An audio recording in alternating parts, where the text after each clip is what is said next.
The court will call the case of the state of Michigan versus Mariah Gibson, case number 24-00056. Rachel McDuffie for the people. Assistant Public Defender Davi Lebo on behalf of Ms. Gibson. Ms. Gibson, would you state your name, ma'am? Mariah Gibson. All right, thank you. We're here for sentencing today. Have you had a chance to review the report with your client? I have, Your Honor. There are some comments I do want to make regarding the report. Are those additions, deletions, or corrections? They are not. All right, then you'll do that at allocution. Ms. McDuffie. Yes. Thank you, Your Honor. I'll keep it brief. The court may recall that this was a case where at the first pretrial, there was an eyebrow raised because I didn't have any offers on this file. And I'm not claiming to be psychic, but there are some issues I saw in the underlying facts of the report and some things I just felt like I saw coming. And I was wrong about the scope of how bad it was actually going to be. I don't understand why these violations look like this. People using THC is one thing, and we see that all the time, although it's been very consistently showing up from September 30th all the way through the first test on March 21st. So that use is consistent. But the alcohol, 1, 2, 3, 4, 5, at least 5 alcohol violations, including, again, up to September 25th. This is an underlying OWI.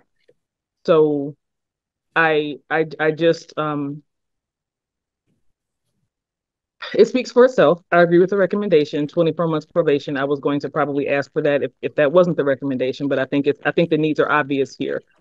Ms. Gibson is young, and I think that's why initially the court was wondering why I seemed to be lacking some leniency, but she's young and she already has herself in a lot of trouble, basically. She was in court at that first pretrial appearance where she was taking care of so many others, and I think she may have done even a little bit of jail time between all these other courts and the things she had to do. We have the OWI here in addition to obviously speeding and I think essentially lying to the police officer about the circumstances. I did not charge that. I could have charged more things here, but I didn't. So that's really the break that she was given. I don't know what's going on in Miss Gibson's life right now. She seems to be, she's not a teenager, obviously, but she's 24 years old, I think. I don't understand why she's behaving this way in this situation and turning to use of these substances in a way that can kill her and other people. And she doesn't seem to recognize that she's under court's orders not to have these substances either. So a lot of work needs to be done here. I hope that she is beginning to get it. I'm not really sure. I don't know. Nothing else in the people. Mr. Lebo? Thank you, Rona. So I did have a very serious discussion with Ms. Gibson. And I think that it's clear both to Ms. Gibson now and to myself that Ms. Gibson has a very serious addiction problem with alcohol and possibly THC, and that she's been in denial of that for some time, including when she was speaking to the assessor. She admitted as much to me when we just spoke, and I think she is beginning to develop an awareness of both the details of her addiction as well as her need for treatment. So our request from the court today is that the court not sentence her to the upfront jail, but rather give her some time to enter into an inpatient treatment program, because I believe that is what she needs, and that is what she believes that she needs. Ms. McDuffie, what's your position on that? Your Honor, honestly, I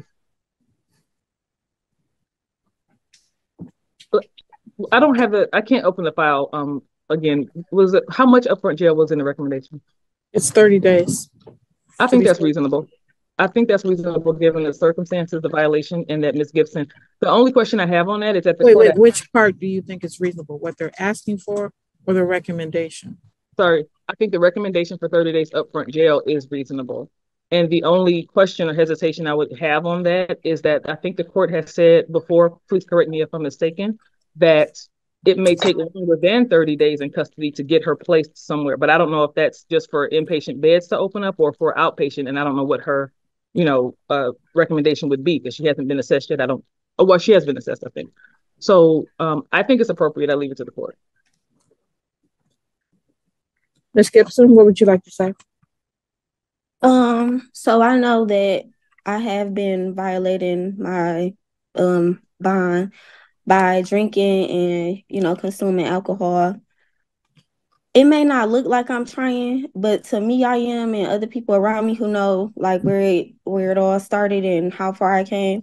I understand that I keep failing tests. I do want to get help for myself because I don't want to keep turning to alcohol and having to smoke weed whenever I get stressed out. Right now I am about to start back therapy.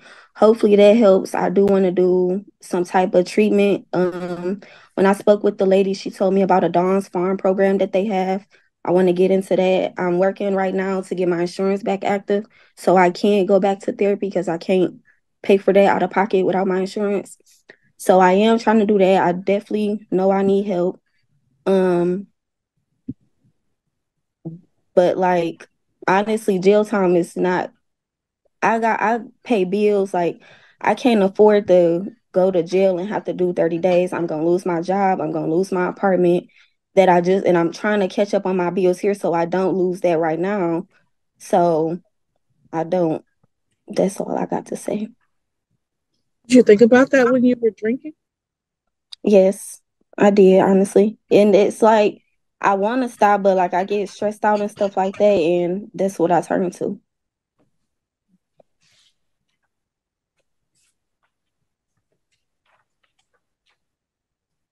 Mm-hmm. Well, I too think that the recommendation is reasonable.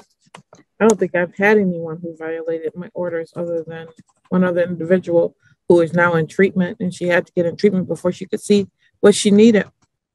She was very forthright just a couple of days ago about how she was glad that we made her do that. But my point really was that you violated my bond conditions more than anybody I know, man. And you sound with that sweet little voice like you mean what you're saying, but yet you continue to do exactly what I ordered you not to do. And you're telling me how you can't afford to lose your job and you can't afford to lose all these things that only apply to you. When you're out here drinking and driving, speeding, and lying to the police, you implicated your brother in this situation. I'm shocked I by the. never lied about that. It's like if they look at police reports, I never lied about that. It's the police got called there multiple times. When they get there, if that's on them to choose, like everything is okay. My brother was a minor at the time, so of course he gonna do what my mom told him to do or say what she told him to say. I've been there. I did that. I know how everything is. I didn't have police called on me where it was like, oh, they get there and it's nothing wrong. That's just what they said. But I have my brother staying with me right now. That's why I can't afford to lose the apartment. He's been with me since then, since I got out of jail. I never lied about it. He didn't they didn't tell the truth. I never lied about it though. Are you done talking over me? I'm sorry. I didn't mean to, but yes. All right. Was the sentence of the court that you served 93 days in the Washington County Jail, credit for 0 days served. 63 of those are suspended. You're to serve 30 days in jail immediately. 8 days for a total of 64 hours of community service, 24 months on probation, fines and court costs in this particular case for a total of $725. $30 per month probation oversight fee. You're to attend a 12-step meeting while you are incarcerated at the Washington County Jail, complete an assessment at Dawn Farm or the equivalent, and follow all the recommendations. You're to sign a release of information for the probation department with the provider and scheduled to have this assessment completed within 1 week of release from the Washington County Jail. You're to attend the MAD Victim Impact Panel within 45 days of sentencing and provide a certificate of completion to the probation officer. You're to report to the probation officer monthly via the online reporting platform during the first week of each month. No use or possession of alcohol, marijuana, illegal drugs, drug paraphernalia, and no being in the presence of anyone using or possessing those. No use or possession of firearm components, ammunition, or any other dangerous weapons, and no being in the presence of anyone using those. You're to drug and alcohol test 1 time per week, and any other times as ordered by the court, probation, police, and anyone else. You're to attend 12-step meetings 3 times per week and provide proof of attendance. Actually, what I'm going to do is, I think she needs to be placed on the scram.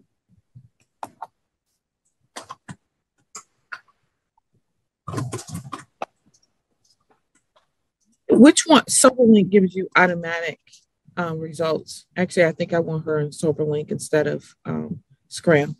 That's correct, Your Honor. SoberLink is immediate. All right. I want sober link prior to release from the jail.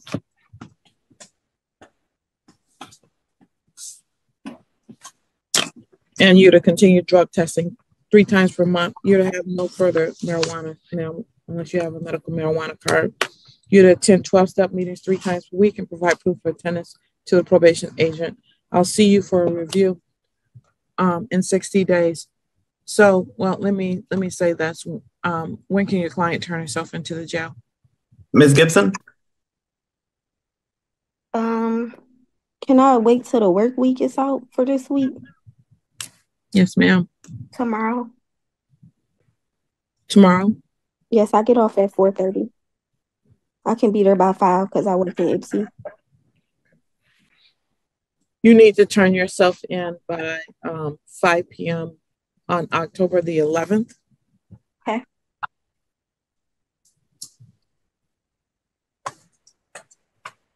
And that's by 5 p.m.? Yes.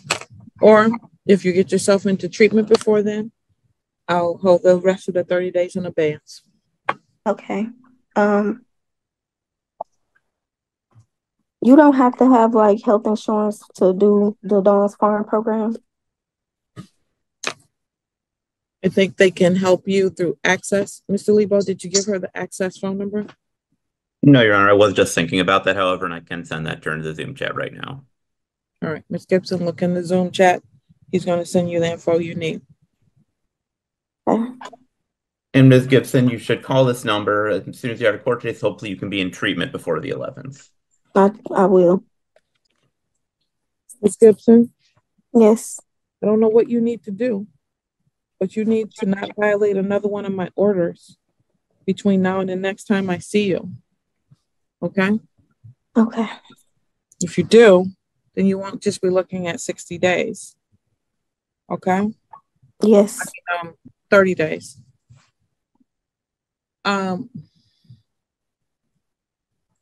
I'll see you back here. I'm going to actually do this in less time than that. I'm going to put you on October 31st, 2024 at 10. I want to see what's going on with you. If you're in custody, I want to know. If you're out of custody and in treatment, I want to know. I want to see what's happening. Okay? Okay. All right. I'll see you then. Thank you, Your Honor. Was that court date the 31st? Yes. The court date is the 31st. Thank you. Thank you.